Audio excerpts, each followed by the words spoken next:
Good afternoon, everyone, and welcome to Tecta's maiden webinar. My name is Ben Sharples. I'm a technical solution specialist at Tecta. Just to let you know before we get started, this is a live session and we are recording from now, so please be aware. Today's webinar is titled Designing for the Future, Sustainability and Durability of Buildings. We're thrilled to have you with us and explore a topic that has never been more relevant to sustainable construction on sort of how to manage moisture pre, during and post-construction phases. As many of you know, moisture is one of the leading causes of damage in buildings, and its impact can be both costly and long-lasting. So this is especially important when we're working with innovative mass timber products like CLT and glulam, which offer tremendous benefits in terms of lowering carbon footprints and using a renewable resource whilst maintaining strong, lightweight structures that can also have a huge aesthetic appeal. But they also bring different challenges when it comes to protecting structures and against moisture and the knock-on damages and collateral costs when compared to traditional methods. So that begs the question, if we know how damaging moisture can be, is there more that designers and contractors can do to prevent it? Well, that's exactly what we're here to discuss today. So today's session will dive into practical strategies, key design considerations and lessons learned from the real-world projects that emphasise durability and not just performance. Our expert speakers today will share how proactive moisture management can extend the life of a building and help us build smarter, greener and more resilient structures. So before we begin, just a few quick housekeeping notes. Each of our panelists will share a short presentation offering their perspective from timber design through to on-site experience and then from an insurance point of view. Together, they're going to explore why moisture is still underestimated across the industry and whether, like BIM, proactive moisture management could become standard practice. And we're also going to look into and ask if we know moisture is one of the biggest causes of damage in buildings, where can the industry make improvements through design, workmanship, technology, and preventative action? Each of our panelists is going to speak for about 10 to 15 minutes, and then afterwards we'll open the discussion to your questions. So please add any questions to the comment section and we'll try and get through as many as possible. So with that, let's get started. And I would like to welcome our three experts to the stage.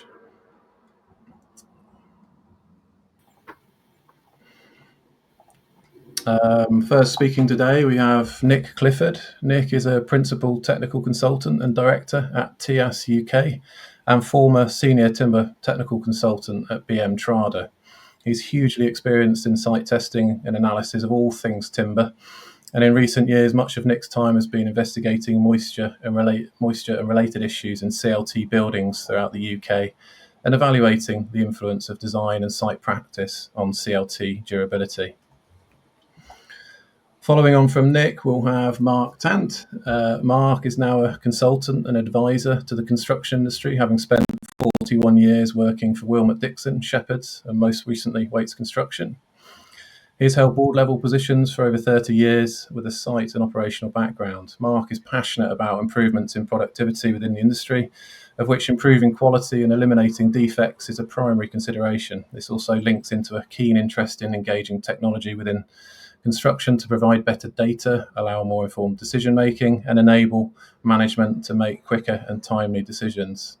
Ultimately, this all leads to a belief that the industry has plenty of room for improvement to deliver better buildings and creating a positive legacy.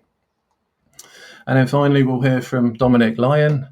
Dominic is an executive director and sustainability champion within Gallagher's London Specialty Division. The property and casualty team within which Dominic resides specialises in supporting large and often global businesses with insurance solutions for complex risks, as well as advising and designing tailored programs to address risk-related challenges. Dominic's role within sustainability involves advising clients on the risk and insurance implications of their journeys towards net zero. And he's also specialises in mass timber, currently chairing the UK government's Timber in Construction Insurance Working Group.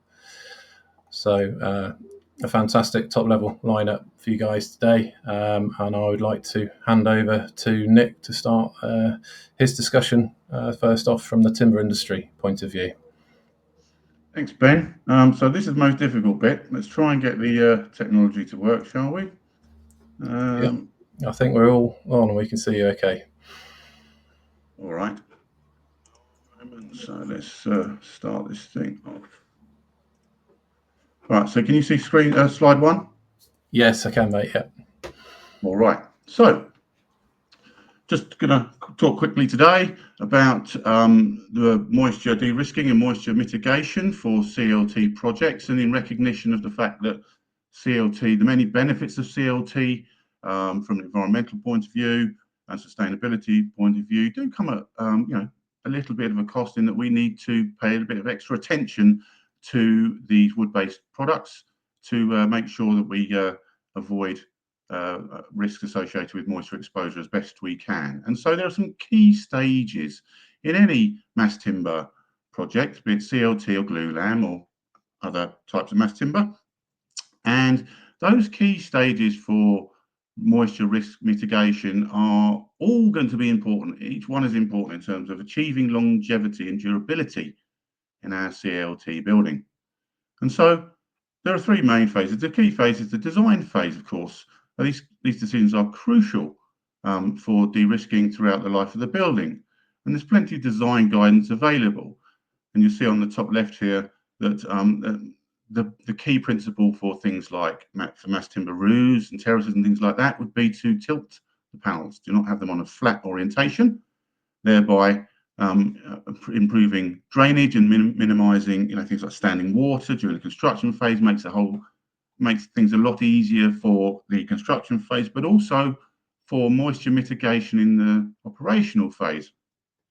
So by putting in a pitched roof during the design phase, you have then, for example, reduced the size of the area that would be at risk if you've got a waterproofing leak in your roof covering or something like that, because then instead of having to monitor across the entire flat roof area, there are systems available to do that. But if you tilt the panels, as is recommended by all the current design guidance, then you minimize the size of the higher risk area, basically at the bottom of the pitch, and that is where you can focus your longer term moisture risk mitigation measures, basically your moisture sensors. I'm not aware of any other system really, apart from digital sensors, that is going to provide the sort of longer term moisture monitoring that you really do need to think about when you're doing a CLT project. So plenty of design guidance available. So for example, if your project at the moment is doing a large flat roof in CLT, I might ask you whose design guidance you are following, because the likes of Stora Enso, the likes of or Thistleton, and various others, who their design guidance doesn't include any information on designing for flat roofs. It's all pitched roofs and shallow pitched roofs. So design phase is important, and also we'll be looking at things like the putting the walls on upstand, simple things like that. Construction phase is of course important, and there's been quite a lot of focus on moisture risk mitigation during the construction phase, coming from the industry and stakeholders alike. And so it's well understood now that you need to be having a contractor who's experienced and knowledgeable and understands the risks that are specific to mass timber structures during the construction phase. And the idea is it's important that they are able to manage and monitor moisture. And we can see in the middle here some of the ways that they might manage moisture by using tapes and sealants and things like that to passively stop moisture uptake during the construction phase. And they would need to know how to monitor moisture during construction. You can see on the right there's various different techniques that you can use to do that. This would typically be done manually during the construction phase, although there is of course need sometimes for the to get the digital sensors in, which would typically be more beneficial for your operational phase. But in the construction phase, there are parts of a building that might benefit from this, having your digital sensors installed much earlier during the build. So, for example, a double height ceiling in a building where you're not going to be able to get easy access to do manual moisture monitoring to ensure that they're enclosing a dry structure. And that's the sort of thing that your contractor would need to know and be trained to do. to get through the construction phase, and that's an important milestone for insurers to know that the building is closed in dry. And there's been a lot of focus on getting to this point. However, it is of equal importance that the design phase considers the operational phase in terms of the moisture risk mitigation. CLT has special requirements for longer term moisture monitoring. And that is that an early warning system for moisture exposure is required. And by making good design phase decisions, you can minimize the requirement for these, and you can target these, basically, these moisture sensors at the higher risk zones within the building. And so just to quickly have a look at where they might be and why we were doing that. So longer term, it's usually remote monitoring. It's not a requirement at this stage, but it's recommended as standard for some parts of CLT buildings. Now, which parts are those? So, for example, you might have a look at things like rainwater outlets. On the right here, sorry, on the left, we had on the right of the left picture, we can see that basically a rainwater outlet leaked, water got down the back of the cladding, down through the insulation, through the breather membrane, and down and soaked down all the way and rotted out wall panels right the way down through several stories of the building. That would have been avoided if there was an early warning system in the high risk zone. And just to give you an idea, that was a high risk zone because it was below a rainwater outlet, whereas a metre or so away was not such a high risk zone. All the damage happened here, and this part of the on the left there was completely undamaged. So targeting the moisture higher risk zones, things like wet rooms, valleys, and rainwater outlets. And so the design phase decisions influence monitoring requirements. And so, here on the right, we've got we had a bathroom leak in a wet room, bit of damage to some of the wall and floor panels.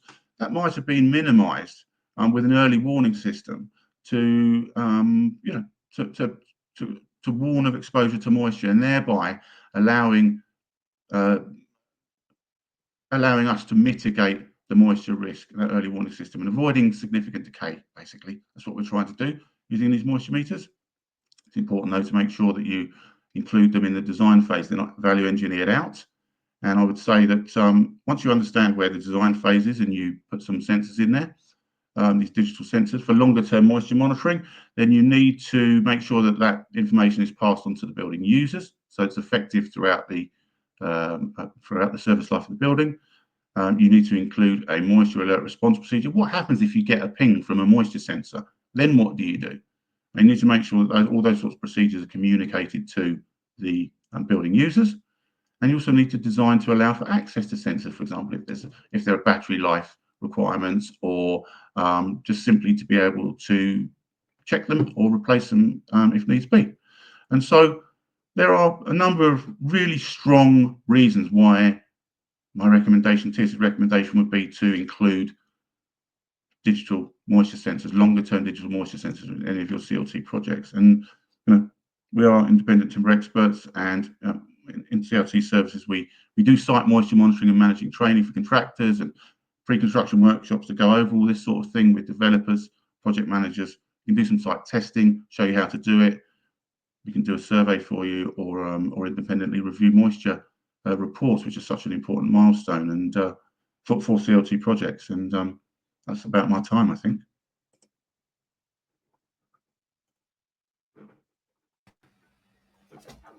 Excellent. Thanks, Nick. I would then will come back, join us on the stage in a bit for the Q&A. Nick, we've already got some questions coming in, but for now, thanks for that. I'll take you off, and we'll hear from Mark Tant.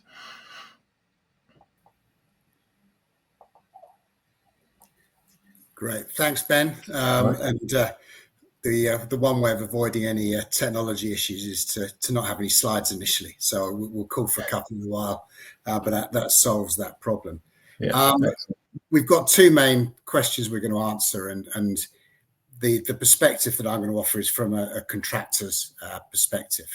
And the first one is around why is moisture management so often overlooked, and why is it mandated? Why is it not mandated in a more formal way? I think Ben gave the example of BIM. I think the truth is that in the industry, we live under a series and a set of guidances, but we have very little that's formally mandated. And you can argue that even BIM across a lot of projects, even though we're probably 35 years since we started designing by using computers. Even BIM is still not standard across the whole of the industry, but that is a whole different subject.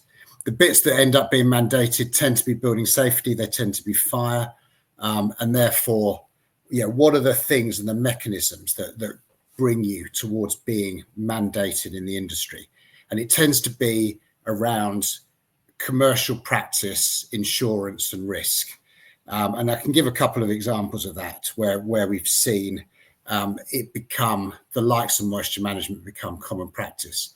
The most closely linked would be in big office buildings or big residential blocks where you have incoming water mains and water mains going up risers. Having some form of leak detection gets installed and gets specified because it has a direct impact on the insurance premiums that people pay. And I know that we'll move on with Dominic later on to talk a little bit more about insurance. The same happens in domestic premises where you will undoubtedly have better security, better locks on your windows and the like. And again, the reason you have that, because it becomes part of the requirements of the insurance industry in that world. And then from a contracting point of view, we'll be used to measuring moisture in floor slabs, in screeds and in concrete slabs, because the following trades will not take the risk for those subsurfaces where they've then got to apply their product. Unfortunately, the same doesn't happen on roofs, and there's a whole series of statistics. In total, and if you go into GIRI, which is the Get It Right initiative, a whole load of research, the direct cost of avoidable errors in the construction industry is something like 5% of the cost of a construction contract. In UK terms, that represents about £5 billion a year in avoidable error, of which moisture is one of the biggest culprits in that. There's a whole series of root causes behind that, goes into poorly coordinated design, and we end up in a disparate design situation where we rely on CDP packages, contractor design elements, to do facades and envelope treatments in general. And then we procure those on a lowest cost basis. So we almost set ourselves up to fail. So there's a whole series of consequences around why it's overlooked and why it's not mandated. There is, however, kind of hope that we can bring quality up the agenda. And within doing this, we talk a lot about quality assurance. But I think one of my challenges today is, what do we mean by meaningful quality assurance? What quality assurance is, where the technology exists, is demonstrating and proving that you've installed the quality. When you commission a building, when you go through your water testing treatments, when you go through your fire safety checks, you make sure that the lifts return to the ground floor. You make sure that your water quality is right. It's free from Legionella and everything else. In the case of moistures and moisture sensors, you have the ability to prove that your roofs don't leak. And that's one of the essence of what we talk about with Tecta. What we don't get is that it becomes a culture currently amongst either owners, specifiers, insurers, contractors, or the supply chain. But if we were to move to a properly quality assured model, then we would start to demonstrate that we physically don't have leaks when we come to construction. And Ben, if you could just stick the couple of slides up, there are some interesting facts that come out of the work that Tecta have done, haven't been formed but about 5 or 6 years. 99% of timber buildings show moisture during construction. Those are issues that clearly we install them in the fresh air, in the elements, but that we don't protect them adequately during construction. 99%. When we do flat roofs, and this isn't just related to the timber industry or to CLT, 9 out of 10 flat roofs have leaks during construction. And of those leaks, something like 60% maintain into the post-completion period. So we create most of our leaks in the construction period, and we don't solve the majority of those leaks once we complete the job. So there's some real kind of sobering facts, and we almost believe that ignorance, let's face it, the only way we understand that we have a leak is when we actually see some water on the floor or we see a stain on the ceiling. There are no end of leaks in a lot of our buildings that are literally rotting away some of the fabric, as we just showed in some of the CLT slides, that literally rot away the fabric from inside. If we move on to the next example, we talk about quality assurance and that role of visual inspection. And this is a real life example come out of some of the data and the sort of data that Tecta provide. So on 15th of December, a leak is identified. That's the sharp up spike on the left-hand side of that graph. Within 5 days, team go in, they believe they've remedied the leak. They've done it visually, they think they've mended it. And again, we will all be familiar about chasing leaks around a building. The next time it rains, leak comes back to exactly the same moisture level. And over a series of further visits, they fail to mend the leak. Every time it rains, the moisture level goes back up to where it was, until finally, which is some 3 months later, a permanent fix is applied and the moisture level goes down. What's the point of showing that slide? We all know and we all have experience that we often fail to solve leaks first time. And what we rely on is visual inspection. We rely on the quality of the labour at the time going to carry out that leak repair. And we take their word for it that it's been repaired. And meanwhile, we suffer reputational damage. We keep going back. We spend more and more money. And actually, we cause much more damage into the fabric that we're trying to protect. So the benefit of having real-time moisture data through technology actually allows us to demonstrate and quality assure our products that we are able to complete them. Do you want to just come off the slides, Ben? Why? I just want to explore some of the reasons why we don't do it. I think Ben challenged us around, is it design? Is it workmanship? Is it culture? And I think that we often take a very short-term view within construction. So site teams commercially perform during the currency of the job. And whereas in the industry, we've taken safety in some huge advances over the years, quality often falls down the agenda, and it will fall down the agenda against many of the other competing agendas that the construction industry is dealing with. And that will include sustainability, it will include diversity, it will include other things that are important business-wise, but actually the legacy and the end product and the reputation of our businesses is often affected in the quality of the products that we leave behind. We don't react to it in the same way. If you look at the likes of Grenfell, which is an absolute tragedy from a fire perspective, there are clear remedies and mandates that come out of the Building Safety Act. Because water doesn't have the same catastrophic impact that fire does, we often don't take it as seriously. And yet it probably causes, in the duration and the lifetime, the design life of a building, more damage. And yet the technology exists that enables us to manage and assure our products in a far more constructive way. Thank you for that, and I'll hand back to Ben. Thank you, Mark. Thanks, brilliant. And I think that leads us on really nicely onto Dominic's talk here. Just I'll bring Dominic in. And thank you, Ben. Over to you from the insurance perspective. Let me give the old share screen a go again. Can we see my slides? The moment of truth. It looks like we can. Yeah, I think we can. Amazing. So thanks, Ben. Thanks, everyone, for being here. Good to be with you. Strange to be digital again after a number of months and years of sort of being back in real life. But a pleasure to be invited to talk on this. And I'll try and keep you awake, I promise. Conscious it's a Thursday lunchtime and you're listening to someone talk about insurance. But I'll caveat at this point, if you've heard me speak before, then I also apologise, because you might recognise some of the content. I promise I try and be consistent, if nothing else, in what I deliver. But the themes have already been kind of largely explored prior to me. So you heard about who I am, so we don't need to dwell on that. Let's move straight on, and I'm going to focus a good chunk of my 10 minutes on the context, because I think the context of the market and the insurance market in relation to how it responds to and interacts with the construction and built environment sectors is absolutely kind of crucial to the story here.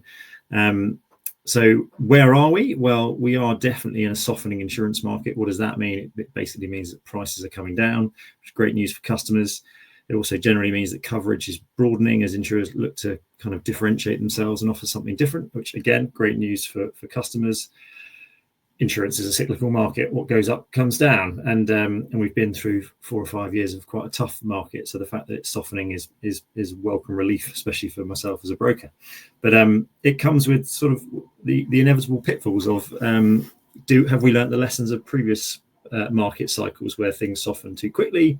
Things got too cheap, insurers made significant losses, and then ultimately responded perhaps quite aggressively in the sense of how quickly things hardened. And again, those kind of aggressive fluctuations are not great for clients either. So stability, I think, is what we really all crave in a sense, although let's not pretend we don't all appreciate slightly cheaper premiums.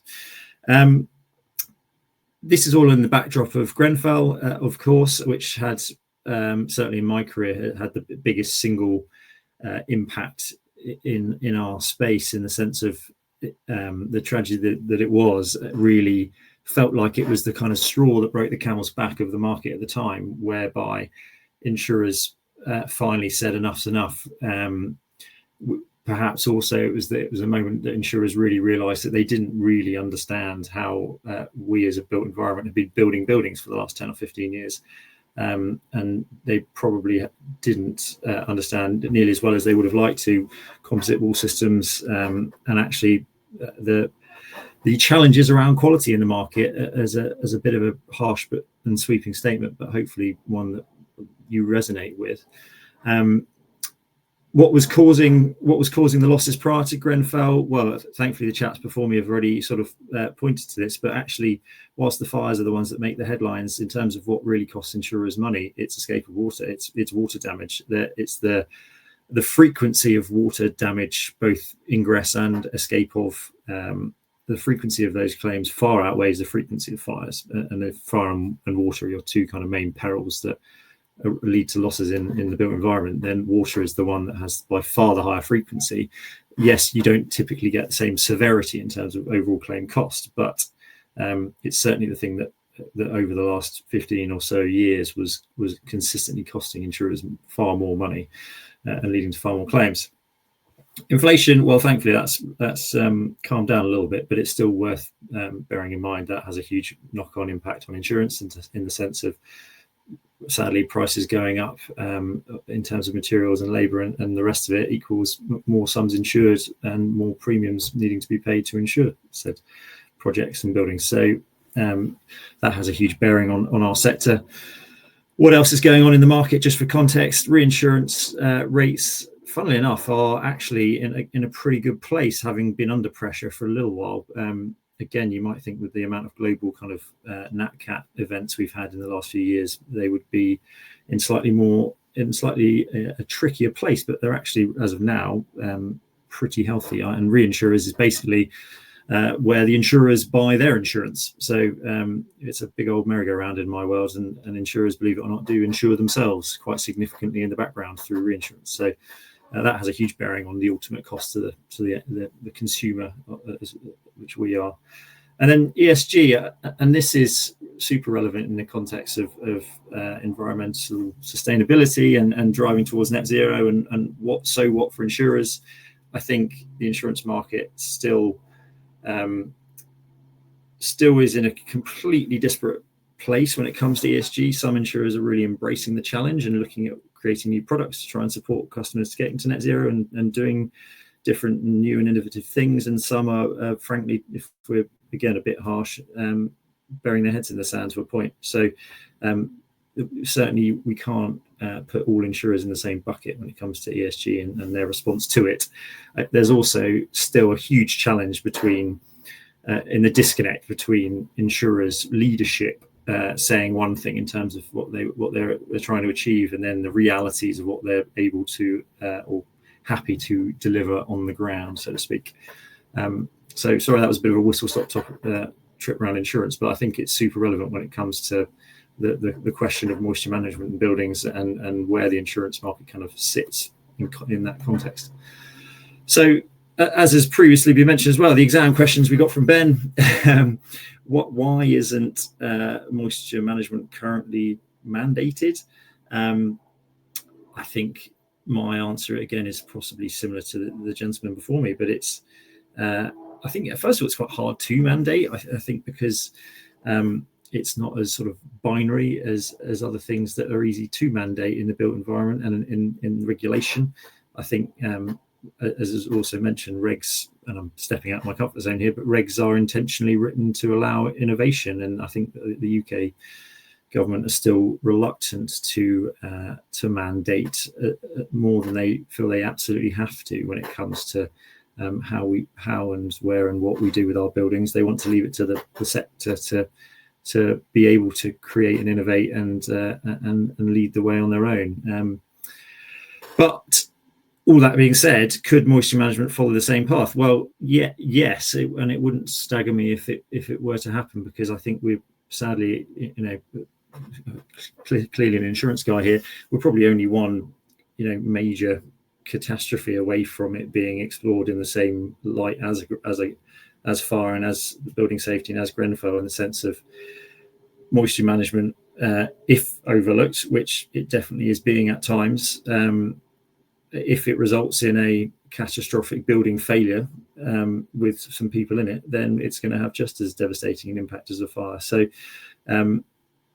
I think personally, and the insurance market as a whole, I think is getting to grips with moisture management, particularly in the context of timber, and certainly in the construction side of things in terms of insurance. The group called CIREG, the Construction Insurance Risk Engineering Group, now more or less do mandate levels of moisture. So maybe not moisture management, but certainly water risk management when it comes to construction of buildings of a certain size and scale, which is great progress. And generally, CIREG are very good at putting in guidance and making and improving overall quality. But on the built environment side, on the property side, we're not in the same place. I think quite often, again, CIREG and what happens in construction ultimately does filter through to the built environment. And I think I wouldn't be surprised at all if guidance is to follow, which essentially does heavily encourage, if not mandate, from my world, the use of sensor technology. It strikes me as an absolute no-brainer, given the technology is there, it's cheap, it's pretty readily available and easy to install, and is going to turn a really huge grey area of risk, which is exactly what insurers hate, into something very black and white. Sensors, even in my experience of them in the real world already, have had massive benefits in the sense of not necessarily stopping a claim or an incident or a loss altogether, but like drastically reducing the impacts of said loss by virtue of picking it up at the point at which it happens, and allowing teams to come in and quickly rectify and remediate. So because ultimately as well, quite often insurance claims, the bigger side of an insurance claim is actually not the physical damage, but it's the time it takes to remedy and what you do with the tenants of said property whilst the building is being fixed, in terms of relocation and rehousing. So quite often your business interruption, in inverted commas, costs can far outweigh the actual repairing of the damage. I'll quickly fire on to question 2 of the exam from Ben, and in terms of more along the same theme really, but why isn't the construction industry doing more about it? So with my previous role on the board of the STA, I have had some pretty good insights into certainly the timber sector and what it was how it was trying to approach this challenge. And first of all, I think frankly it's a really difficult challenge to address. Is probably partly part of the answer. It's a really tough one. It's a tough one as well because of the phases of ownership of moisture management through design, through build, through ownership and operation, in the sense of it's not always clear who is ultimately responsible for managing the moisture risk, in the same way as it might be slightly more obvious who's responsible for managing other key risks, particularly in the design phase. And I think ultimately the industry, if we're also pretty honest with ourselves, has struggled in terms of systems and processes when it comes to trying to deliver quality, the holy grail of quick, cheap and high quality, and typically at least one of those three has fallen down, or will inevitably fall down, because it's nigh impossible to deliver all three. And I think the construction industry, in the pressure from clients to deliver quickly and cheaply, has invariably had to cut corners at times. And actually, what's one of the first things that you're going to cut corners on? Well, it's going to be the stuff that isn't regulated, the stuff that isn't as binary and as obvious when it comes to something like managing moisture, which is by its very nature a kind of long tail, slow damage concept. I think hopefully you understand what I'm getting at.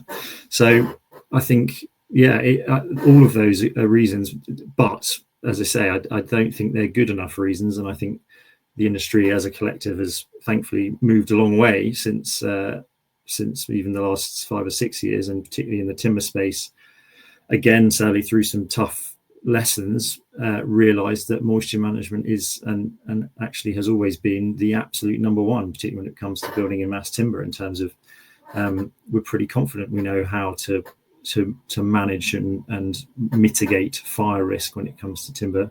But the moisture side of things is more complex and is often hidden and is multifaceted and much more of an ongoing challenge. But at the risk of directly plugging Ben and team who are here today, the solutions are there.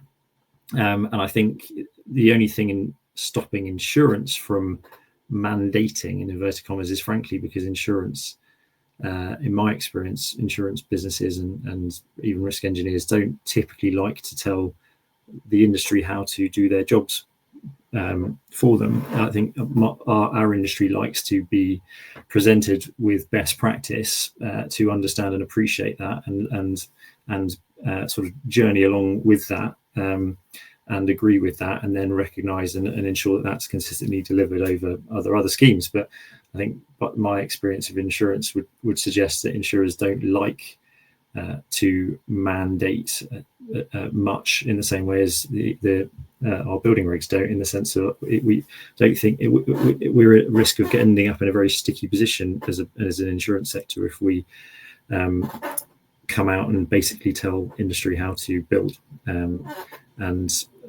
basically take away any kind of flexibility to innovate and deliver best practice, which is your specialism. It's not ours. We're insurance people, not construction experts. So that was a bit of a ramble, but I was conscious I was trying to cover a lot of ground. Hopefully it made some sense and partly at least answer the questions, Ben. And look forward to getting into the weeds with the rest of the panel now in terms of a few more questions. But I will stop sharing my screen. Yeah, brilliant. Thanks, Dominic. No, you covered an awful lot there in your allotted time, and you passed the exam. So well done on that. I'll bring the other chaps back to stage, and thank you all for. It's interesting to hear basically the similar questions answered from different aspects of the industry, really, and how you all the angles that you come from. But I think we've covered it a little bit, and I'll just start off with a quick question for you, if you don't mind. I know we've touched on it briefly, but in terms of quality control, let's say, we have very high standards and requirements for that in the construction industry, and a lot of that is manual monitoring in real time, let's say. And I'm not just talking about moisture management, but I'm talking more across the construction industry. And there's lots of different types of technology out there. Why isn't technology used more, do you think, in construction? What's sort of holding us back? Do you think, is it cost? Is it culture? Is it something to do with leadership? Nick, do you want to start? I wonder if it partly is experience. That there is, there are special requirements in terms of understanding moisture and risk and timber itself for when you're using mass timber and CLT and things like that. And it is specific to that building system. And so once those are understood, it's much easier for contractors to be able to deal with any issues and things like that. So I think it might be experience. The old value engineering comes into it as well, but that's just down to people not recognising the risks, and therefore the simple way to de-risk is by longer term monitoring. They've got to recognise the need for it and then understand how to do it. It'll come. It's going to get driven, in my opinion, by Dominic and friends in the insurance sector who are going to want to see these sorts of things on a regular basis to be able to. How else do you show meaningful de-risking to an insurer? And it's not just about de-risking the building; it's about building a better building. We don't want, we talk about everyone who's having to pay for it and how difficult it is to repair. We don't want our residents and all our building users to have face all this disruption in the first place. And so it's about, all coming together and just a little bit more experience. I'm sure we'll get there with it. If I may, I was just going to. We humans are pretty rubbish at change, full stop, as a sweeping statement, but I think in my experience it's fairly true. I think the construction sector possibly worse than many others, and that's not a shot at the sector, it just is the reality of it. I think partly because of the complexity of how it operates and the multi-layered nature of it. I think the blame culture within construction has a huge part to play. And again, we're not totally innocent in that. Insurance sits behind it, but it's the unwillingness, and I'll probably do myself out of a job here, but the unwillingness, in a sense, to accept failure as part of the reality of the world, and nothing's ever going to be 100% perfect. But rather than accept and embrace and learn from that, there's still too much of a culture of trying to sweep under the carpet things that go wrong and not just embrace and learn from it. But I think.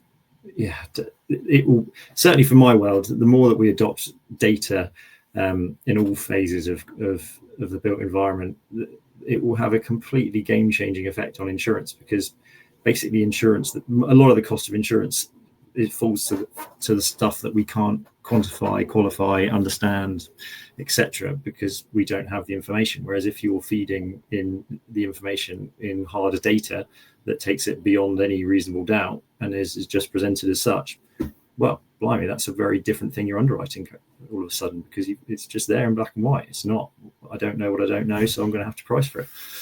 Yeah.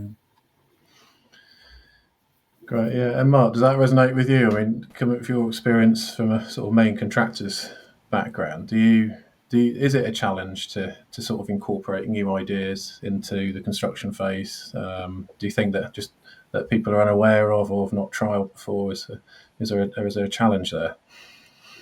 I think that the concept of change is a particular challenge, and I think that certainly over the last 18 months I've seen having greater engagement with technology businesses which move like speedboats, and the construction industry that moves like an oil tanker is radically different.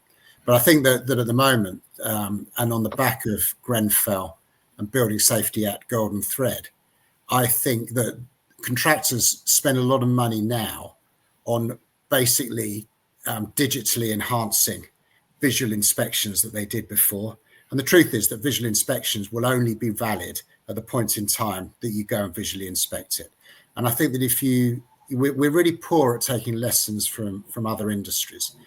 If you look at the car industry, and if you think of, Ben, some of the conversations we first had when we start talking around Tecta, and you look at telemetry and you look at data that's available to you and monitoring of certainly cars, You wouldn't get in a car nowadays if you didn't have sensors that told you what your brake pad level was, what your oil pressure is, what your air pressure is in your tires, etc., etc., etc. But we're still happy that we do a better digital record of a visual inspection for a building that we designed to last for 30 plus years, 60 plus years in whatever aspect. And yet we don't have a control center. We do a bit around smart meters, but technology is available to measure moisture in buildings and plenty of other aspects of buildings, and energy performance, etc., in a real-time basis. That means that when you've got a problem, you can identify that problem and you can deal with it. At the moment, a visual inspection at a point in time in construction is consigned to an archive and a history that sits in a data center somewhere and is normally never seen the light of day again.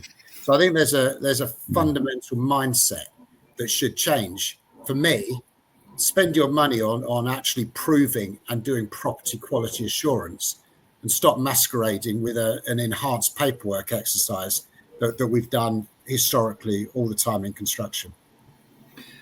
Yeah, totally agree.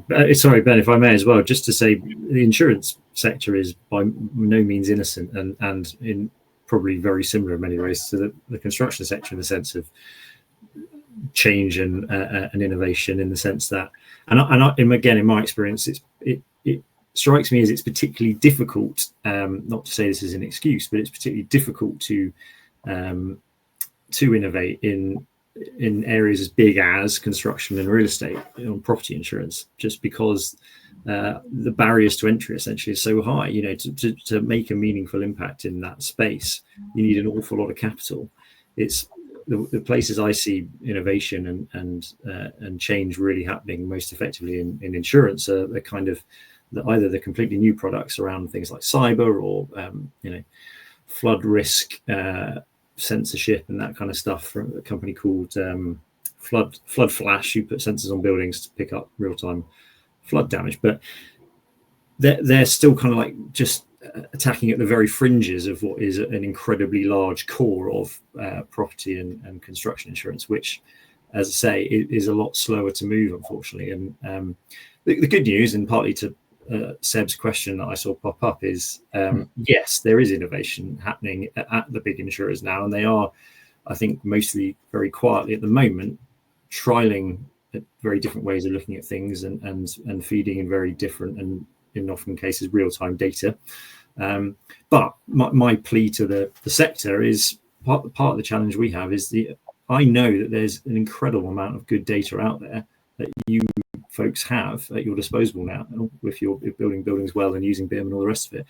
It still isn't getting to insurers. It's not being delivered, presented, shown. And insurers, again, we can't do anything with data they don't have. So much of it comes down ultimately to communication and improving those lines of communication and bringing the insurer into the team, essentially, as opposed to kind of seeing them as an afterthought, which was sadly the problem for far too long. But it is changing.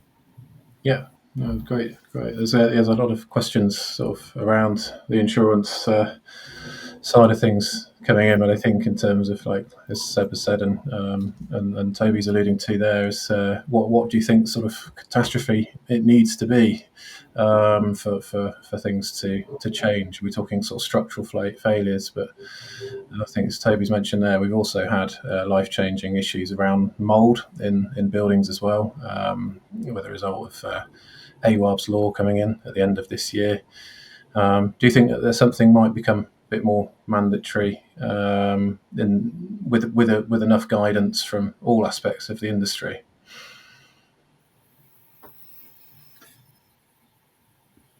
Is that aimed at Dominic? Was that? Well, yeah, I guess so. I don't mean to put you on the spot there, Dominic, but that's right. So I was trying to multitask while and read the questions. So yeah, let me give Dominic a bit of thinking time, because I think the problem with, so when you get something like Grenfell, it's immediate and fire spreads and it happens like that.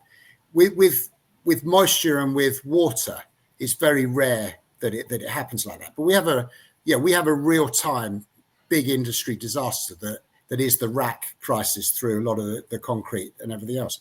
Now, rack, again, I'll probably step slightly out of my area of expertise. There are end-of-life issues, there are initial design issues, but from my perspective, rack is fundamentally caused, and the collapse of those buildings, through moisture management, because moisture has got in through the roof coverings, rots the reinforcement, and what is a fundamentally weak structure in the first place then collapses because of that moisture intake. So we have those disasters, but it's like watching a kind of slow motion car crash as opposed to a fast high speed action that happens in terms of a fire. And the reaction of the industry is to deal with the structural issue of rack rather than the cause that is fundamentally been moisture getting into those buildings and deteriorating those buildings, admittedly, as they've got to the end of their life. So it's a real difficult challenge to say what specific disaster can occur that causes a reaction. Sorry, Dominic. Yeah. No, super points, and I couldn't agree with you more. It's dare I say it, climate change is a very tangible kind of example, because I think hopefully we've got past the point of everyone agreeing that climate change is there and a problem, but because it's very difficult to identify individual isolated examples of where climate change has had a meaningful dramatic impact on something. I think that's why people find it much more difficult to address directly. And it's the same with moisture management. It's sort of sudden, identifiable and unforeseen is one of the kind of the critical barriers for environmental damage insurance, which sits in my world. An event, there has to be an event that was sudden, identifiable and unforeseen in order for a traditional policy to pick up an environmental damage issue. Otherwise, you need to go into a specialist market. I'm going down a rabbit hole there, but my point is moisture damage. I don't know. It's a very simple answer, but I think the challenge lies in the fact that, exactly to Mark's point, it's difficult to identify as a single issue. There is, I'm probably not giving away trade secrets, there's a very large building in central London which has had incredible moisture management issues, and is cost my industry. It's going to be one of the biggest construction insurance claims in history, certainly building construction insurance claims.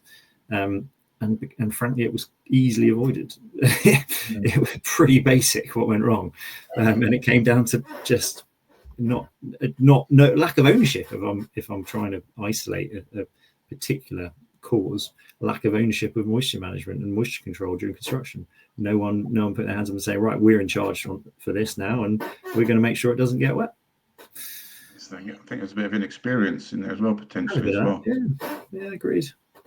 Yeah, and that is something that that's something we're huge advocates of. Comes back to this kind of blame culture, and it's okay to not know stuff.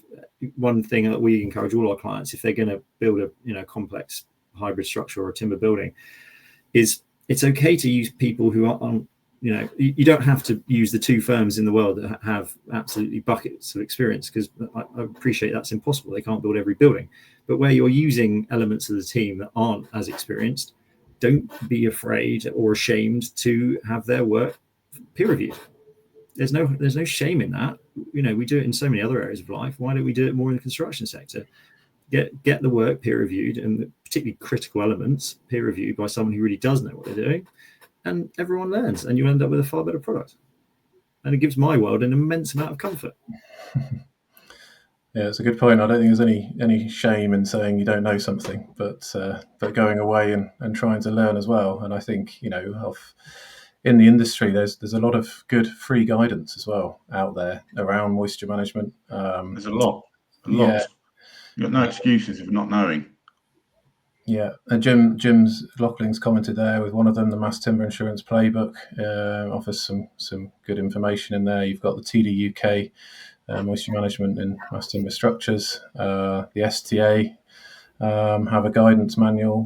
Wall Thistleton new model building documents. Swedish Wood handbook.